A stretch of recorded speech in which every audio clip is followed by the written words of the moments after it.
My father, Zichrono Livracha, had an incredible ability to connect to people on a very, very personal level, not just to one type of person, but to a whole range of people.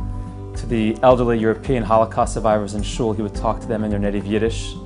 And to his high school students, whether it be in New York or in Toronto, he would, if necessary, play a one-on-one basketball game in the gym.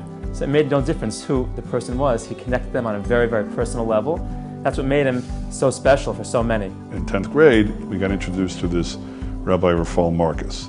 We immediately took to him. He spent tremendous amounts of time to teach us about life, what was really important about life, to help us as young men, which was really the way he treated us. He treated us as equals, even though he was obviously much older than us. It was our Rebbe, but he taught us to have respect for him and yet view him as an equal. We knew from the moment that Rabbi Marcus walked through the door, we had somebody very special that we were able to look up to and that could be a mentor to us and we could learn from. He was a Rav first in Woodmere for about a year when he was a Rebbe in YRY. He was a Rav in Upper West Side in Oiv Tzedek for about 4 years, and then the bulk of his career was up in Toronto in B'nai Torah for about 27 years. He was a very friendly person who I don't think had any enemies anywhere.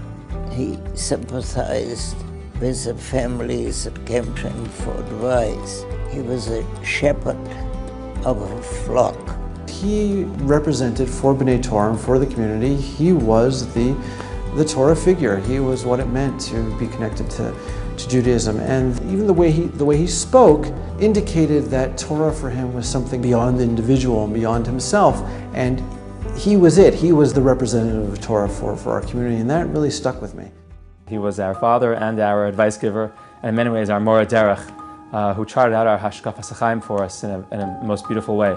And he was devoted in so many ways to his family at large, to his Rebbe, his father-in-law, Rav Aaron Soloveitchik Zatzal, to whom he always referred to in third person, and that same dedication to his parents, to his sister and brother, and certainly to his wife, to my mother. We were zoche as children to see a very, very beautiful relationship in the family and the home that has served and continues to serve as a model for our own lives and family life as well. When this opportunity presented itself to be able to give back something to the yeshiva, to Reishit, as a hakaras hatov to Rabbi Marcus, this concept of this base Medrash in the Rova, in the old city, just steps away from the Kotel, became a really unbelievable opportunity for everybody in the class, all the Talmidim in the class, all the Talmidim from Rabbi Marcus, to be able to do something where his name and his legacy will be remembered forever, and where we know that other teenagers, other students, other Talmidim will be able to come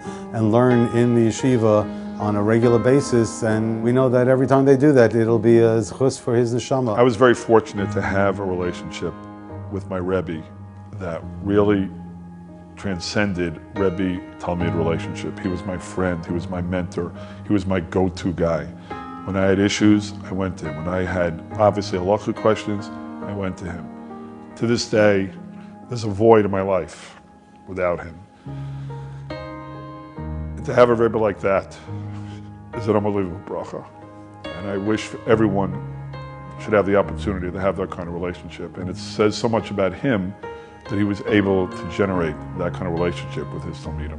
We were all very, very sad when illness gradually took his strength and he passed away.